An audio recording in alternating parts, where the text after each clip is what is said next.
bet it's a bullet gonna get the last laugh. Fakaram and Armor King, both of those characters are balanced really well. I still think they're stronger than what people were saying, but still, they're real Tekken characters. You're able to show your skill, your personality, what you really know about the game when you play those characters. It's not carried 8. It's not, track and 8. It's just Tekken, not even an 8. It's just Tekken when you play those characters. And this is what makes me think that Heat won't return in the next game, because the Soul Calibur developers or whoever built the foundations of this game thought that they needed Heat in order to make it super aggressive, super active. They thought they needed broken 50-50s in order to do that. But with Armor King and Fakaram, you see that they're able to create this like high octane, fast, aggressive type gameplay without just putting 50-50 guessing all over the place. If the whole roster was made like Armor King and Fakaram, this game would be fantastic. But it took them a long time to get to those characters. We're like 40 characters in. All of the characters are made the other way. But the point is that a lot of people dislike this game, especially that they're delaying balancing. I did a poll 5 days ago. Are you okay with balancing being delayed till season 3? And 14,000 people said no. But you know what's interesting about this? I also did a poll earlier where I was asking people if they feel that they're losing because of balance. And there was like 10% of players who said yes, they do think balance is the result of their loss. But the majority of people said no. And the reason why I like to do these polls is because I try to get the players' perspective on a large scale. So if you have players saying balance is not the issue and the actual issue is a skill issue, but then players also saying that balance is the number one killing this thing, those two ideas just don't match one another. Now, obviously, we know there's characters in this game that are truly unplayable. We know that the rank structure in this game is bloated beyond belief. 10% of players are in Bushin.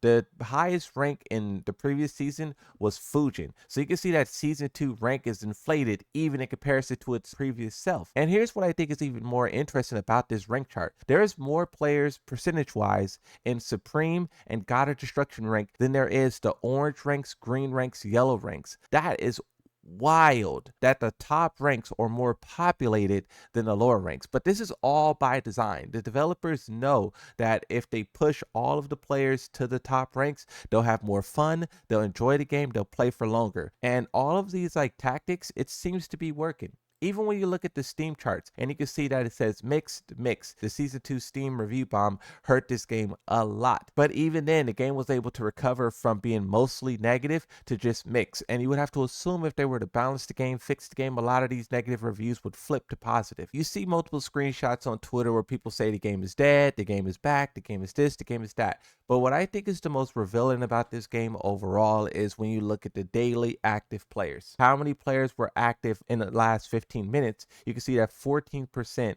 This is 3,000 comes from Europe. This is 2,000 from America. So you can see all the different breakdowns there. When you click on the game activity section, you're featured this chart here, where you can see basically how many players, daily active players, are in ranked. Now, this isn't concurrent. This is like over the whole day, how many people signed in. When Tekken 8 came out, it was 10 million ranked battles. It was 340,000 daily active players. This is a little bit later. You have the number dip down to 300,000. I believe this one here is when Lydia came out, and you can see the number is at 247,000. So that is a steep drop off, but this is what all games experience. When a new game comes out, a lot of people play it. You fast forward 3 months later, you just have some people still lingering on. The other people moved on to other games. Now you have, this is deep into the controversy of season 1, Tekken 8, balancing, monetization, skins, shop, everything. With all of that, the game is still holding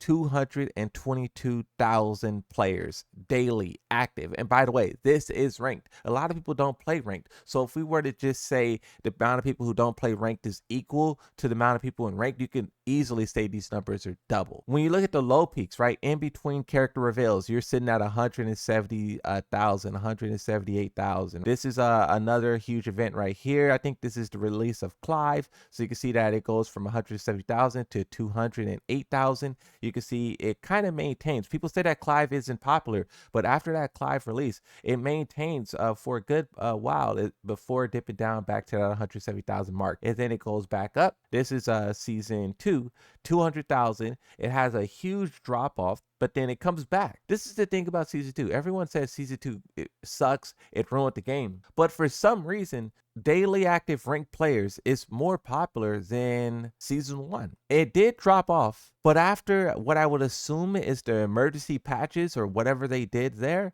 it came back and it's been sitting at 200,000, and then it only dropped off probably about a month, 2 months later. It dropped off and it went back down to the normal 173,000. And then here is Armor King.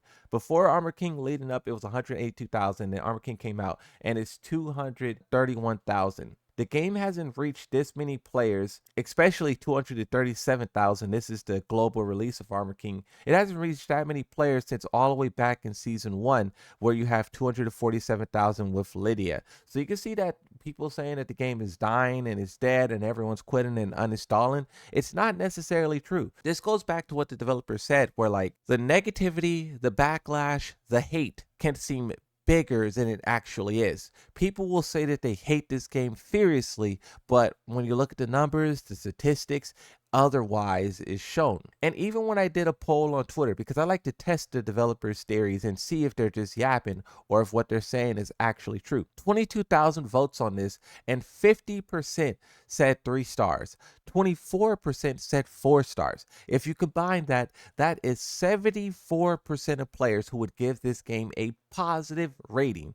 Meanwhile, you have like 8% who thinks the game could be doing much more. And what's interesting about this is Tekken 8 is a better game than Tekken 7 because it has more features, it has more ways to interact with it. Tekken Lounge, Arcade Quest, a better story, better graphics, better sound design. Tekken 8 is a better game. But if you talk about competitive game, then the title goes to Tekken 7. But the thing about Tekken 7 and Tekken 8 and the competitive aspects of those games is that very few people is able to dive into it. Very few people have the skill to reach that competitive level. When you watch the majority of players, they're just playing button mashing. They have an idea of what they want to do, but they can't do it perfectly. And that can't do it perfectly is what allows them to still maintain that sense of joy and fun. There was someone who was new who showed up and they said they were playing Tekken 8 for a little while and they don't understand why people say it suck. And I was like, yeah, that's because you guys aren't doing the most optimal this, the most max damage that. When you start to get hit with max damage combos and optimal setups, you start to look at the game differently. But there's only a small portion of players who could tap into that type of Tekken 8.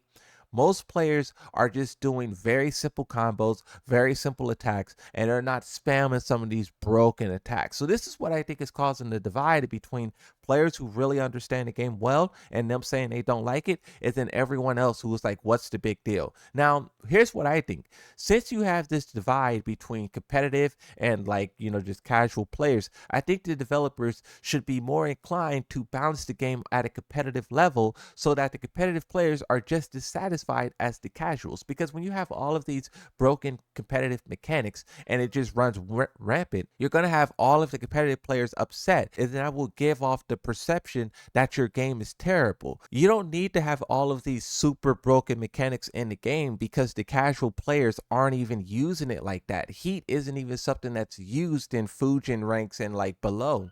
I think that there's a very clear way to balance this game, and I hope in season 3 they reach it. And I don't think that this game is dying. I've been saying that for a very long time. Even though I'm upset with it, I know that I am in the minority. And also, I think that if you exclude certain characters, the game become a lot more enjoyable. And I think if more characters was balanced, like some of those enjoyable characters, the whole game would be so much better.